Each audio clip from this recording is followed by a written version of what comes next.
Hello friends, welcome back Spain news channel நண்பர்களே. எனக்கு இந்த வீடியோவில் மிக முக்கியமான ஒரு எச்சரிக்கையான ஒரு ஆன்மீக தாள்களை தான் இப்போ இந்த வீடியோவில் அதிரடியாக பார்க்க போகிறோம். அதிரடியாக பார்க்குறதுக்கு முன்னாடி எதை பற்றிய ஆன்மீக தாள்கள் அப்படிங்கிறத ஷேர் பண்ணுறேன். அதை முதல்ல தெரிஞ்சுக்குங்க. நாளை நாள் பார்த்தீங்கன்னு வச்சுக்கோங்களேன், சாதாரணமாக வரக்கூடிய நாள் கிடையாது. இந்த பிரபஞ்சத்தில் அதிக முக்கியத்துவம் பெறக்கூடிய ஒரு முக்கியமான நாள் என்று சொல்லலாம். அப்படி என்னடா முக்கியமான நாள் அப்படின்னு கேட்குறீங்களா? நாளை நாள் பார்த்தீங்கன்னு வச்சுக்கோங்களேன், தைப்பூசமானது வருது. ஆக்சுவலி தைப்பூசம் அப்படிங்கிறது சாதாரணமான ஒரு நாள் கிடையாது. தை மாதத்தில் வரக்கூடிய ஒரு முக்கியமான நாள் தான் தைப்பூசம். தைப்பூசத்தில் நாம் நாளை நாள் முருகனுக்கு படைக்க வேண்டிய முக்கியமான படையலை பற்றி தான் இந்த வீடியோவில் பார்க்க போகிறோம். ஸோ முருகனுக்கு நாளை நாள் எப்படி படையல் போடணும், அதில் என்ன உணவுகள் கட்டாயம் இருக்கணும் அப்படிங்கிறத எல்லாமே இந்த வீடியோவில் சொல்ல போகிறேன். அதுக்கு முன்னாடி தைப்பூசனா என்ன அப்படிங்கிறத சொல்ல போகிறேன். தைப்பூசத்து வரலாறு பற்றி தெரியாமல் இருக்கக்கூடிய அத்தனை பேரும் முதல்ல தைப்பூச வரலாறு பற்றி இந்த வீடியோவில் தெரிஞ்சுக்குங்க. தைப்பூசத்துடைய வரலாறு தெரிஞ்சுக்கிட்டு அதுக்கப்புறம் தைப்பூசத்தில் பண்ண வேண்டிய படையல் உணவை பற்றி தெரிஞ்சுக்குங்க. தை மாதத்தில் பூச நட்சத்திரமும் பௌர்ணமியும் சேர்ந்து வரக்கூடிய நன்னாளே தைப்பூசமாக கொண்டாடப்படுது. இந்த நன்னாளானது முருகனுக்கு மிகவும் உகந்த நாளாக கருதப்படுது. முருக பக்தர்கள் பலர் இந்த விரதம் இருந்து காவடி எடுத்து அழகு குத்தி முருகனை வழிபடுவது வழக்கம். இந்த நாள் முருகனுக்கான நாளாக பார்த்தீங்கன்னு வச்சுக்கோங்களேன் பின்பற்றப்படுது. ஆக்சுவலி முருகனுக்கான நாளானதற்கு பின் ஒரு அற்புதமான வரலாறு இருக்குது. அதை பற்றி தான் ஃபஸ்ட்டு இந்த வீடியோவில் உங்களுக்கு சொல்ல போகிறேன். அது என்னங்கிறத தெளிவாக இந்த வீடியோவில் தைப்பூசத்தை பற்றி தெரியாதவங்க ஃபஸ்ட்டு தைப்பூசத்தை பற்றி தெரிஞ்சுக்குங்க. அதுக்கப்புறம் படையல் உணவு என்ன வைக்கணும் அப்படிங்கிறத இந்த வீடியோவில் பார்க்கலாம். சிவன் அசுரர்களுக்கு அளித்த வரம் காரணமாக சூரபத்மன், தரகாசுரன், சிங்கமுகன் ஆகிய 3 அசுரர்கள் பல அற்புத சக்திகளை பெற்றனர். ஒரு கட்டத்தில் அவர்கள் தேவர்களை சிறைப்பிடைக்க தொடங்கினர். இதனால் தேவர்கள் அவர்களுக்கு அஞ்சி மறைந்து வாழக்கூடிய நிலை உண்டானது. தங்களுடைய இக்கட்டான சூழலை மகாதேவரிடம் தெரிவித்த தேவர்கள் தங்களை எப்படியாவது அசுரர்களிடமிருந்து காக்கும்படி வேண்டினார். அசுரர்களை அழிப்பதற்காக சிவன் தன் நெற்றிக்கண்ணிலிருந்து 6 தீ பிளம்புகளை உருவாக்கினார். அந்த 6 தீ பிளம்புகளும் 6 குழந்தைகளாக மாறியது. அந்த 6 குழந்தைகளும் கார்த்திகை பெண்களிடம் வளர்ந்தது. கார்த்திகை பெண்கள் அந்த 6 குழந்தைகளுக்கும் போர், கலை பயிற்சியெல்லாம் அளித்தனர். பிறகு ஒரு நாள் அன்னை பார்வதி தேவி தன் 6 புத்திரர்களை ஒரு சேர அணைக்க 6வரும் இணைந்து ஒருவராக மாறினர். 6 குழந்தைகளுடைய சக்தியும் ஆற்றலும் அறிவும் ஒருங்கிணைந்து தோன்றிய முருகன் இப்படிதான் பல கலைகளில் சிறந்து விளங்கினார் என்பது குறிப்பிடப்படுது. அசுரர்களுடைய பாவக்குடம் நிறைந்து அவர்களுடைய அழிவு காலம் வந்தபோது பழனியில் ஆண்டிக்குளத்தில் இருந்த முருகனுக்கு ஞானவேலை கொடுத்தார் அன்னை பார்வதி தேவி. அப்படி அந்த ஞானவேல் கொடுக்கப்பட்ட தினமே தைப்பூச தினம். அந்த ஞானவேல் கொண்ட கந்தன் அசுரவதம் புரிந்து தேவர்களை காத்தொருளினார். அந்த அசுரவதம் நடக்க இடமாக இருந்தது தான் திருச்செந்தூர்.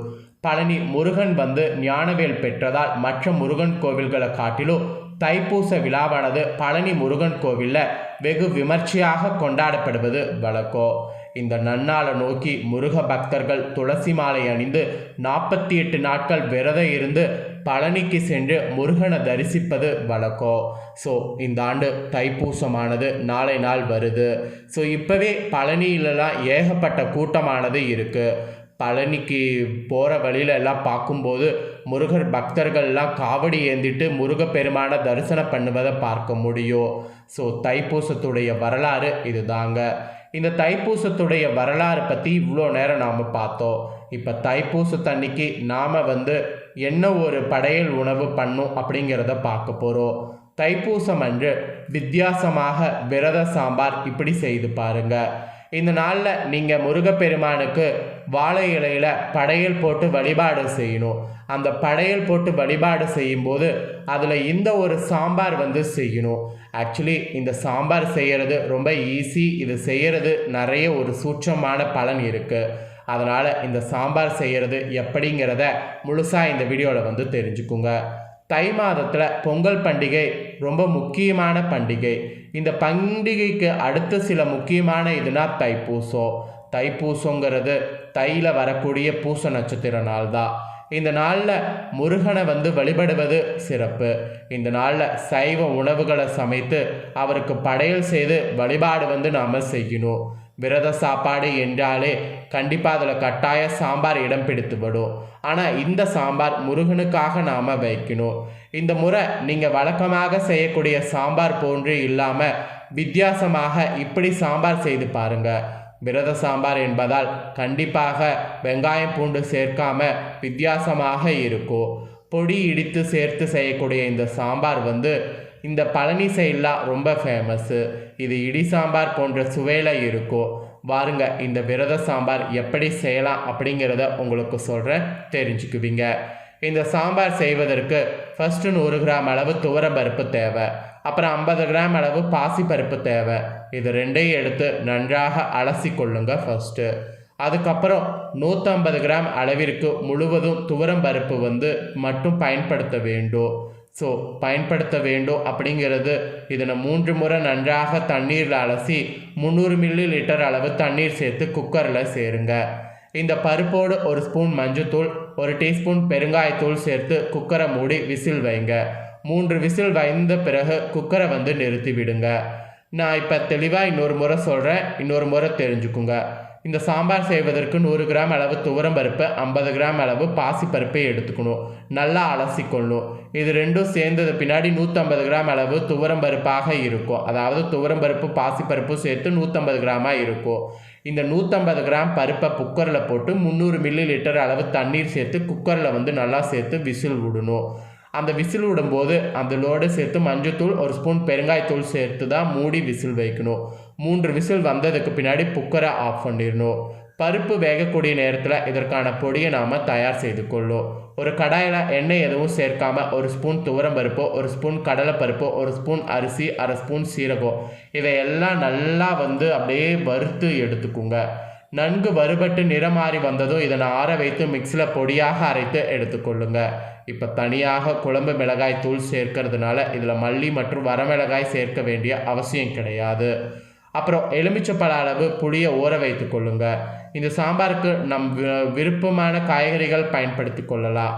நாளை நாள் விரத நாள் அப்படிங்கிறதுனால கேரட், உருளைக்கிழங்கு, பீன்ஸு, வாழைக்காய், கத்திரிக்காய், முருங்கைக்காய் இந்த மாதிரி உங்களுக்கு விருப்பமான காய்கறிகளை 1 இன்ச் அளவிற்கு நறுக்கி எடுத்துக்கொள்ளுங்க. நறுக்கிய காய்கறிகளை இப்பொழுது ஒரு குக்கரில் சேர்த்து கொள்ளுங்க. காய்கறிகள் முழுகக்கூடிய அளவிற்கு தண்ணீர் சேர்த்து கொள்ளுங்க. பிறகு 2 டேபிள் ஸ்பூன் மிளகாய் தூள், தேவையான அளவு உப்பு ஆகியவற்றை சேர்த்து 2 விசில் வரையும் வைத்து அதையும் எடுத்துக்கொள்ளுங்க. விசில் வந்து காய்கறிகள் நன்கு வெந்த பிறகு குக்கரில் நாம் ஏற்கனவே வேக வைத்திருக்கக்கூடிய பருப்பு மற்றும் புளித்தண்ணீர் சேர்த்து கொதித்து விடுங்க. பிறகு 2 டேபிள் ஸ்பூன் தேங்காய் துருவலோடு சிறிதளவு சீரகம் சேர்த்து அரைத்து அதையும் இந்த சாம்பாரோடு சேருங்க. அதுக்கப்புறம் நாம் அரைத்து வைத்திருக்கக்கூடிய பொடியில் 2 டேபிள் ஸ்பூன் சேர்த்து கொள்ளுங்க. பொடி மீதம் இருந்தால் இதனை சேமித்து வைத்து பிறகு பயன்படுத்தி கொள்ளலாம். இப்பொழுது குழம்புக்கு தேவையான தண்ணீரை சேர்த்து கொள்ளுங்க. ஒரு கடாயில் தேங்காய் எண்ணெய் சேர்த்து அதில் 1 டீஸ்பூன் கடுகு, 1 டீஸ்பூன் வெந்தயம், சிறிதளவு கருவேப்பிலையில் நறுக்கிய 1 பச்சை மிளகாய், 2 வரமிளகாய் ஆகியவற்றை சேருங்க. பிறகு நறுக்கிய 1 தக்காளி இதில் சேர்த்து நன்றாக வதக்கி கொள்ளுங்க. தக்காளி நன்கு வதங்கிய பிறகு இதனை நாம் கொதிக்கக்கூடிய சாம்பாரில் சேர்த்து கொதிக்க விடணும். சாம்பார் நன்கு கொதித்து வந்த பிறகு இறுதியாக கொத்தமல்லி தழை தூவி இறக்கினால் அட்டகாசமான விரத சாம்பார் தயார். இந்த விரத சாம்பார் நாளை நாள் ஏன் நான் செய்ய சொல்கிறேன்னா, 2 பருப்பு வந்து முருகனுக்கு உகந்தது. அந்த 2ஐயுமே நாம் வந்து சேர்க்கிறோம். அதுக்கப்புறம் இன்னொன்று என்னன்னா, நாளை நாள் நாம் காய்கறிகள் வந்து சேர்க்கிறோம். இது முருகனுக்கு உகந்த காய்கறியாக சொல்லப்படுது. இப்படி நாளை நாள் காய்கறி எல்லாம் வந்து சேர்த்து நாம் செய்யக்கூடிய இந்த சாம்பார் ரெசிபி முருகனுக்கும் சரி நமக்கும் சரி ரொம்ப ரொம்ப நல்லது. இந்த மாதிரி ஒரு டைம் சாம்பார் செய்து முருகனை நாளை நாள் வழிபாடு செய்யுங்க.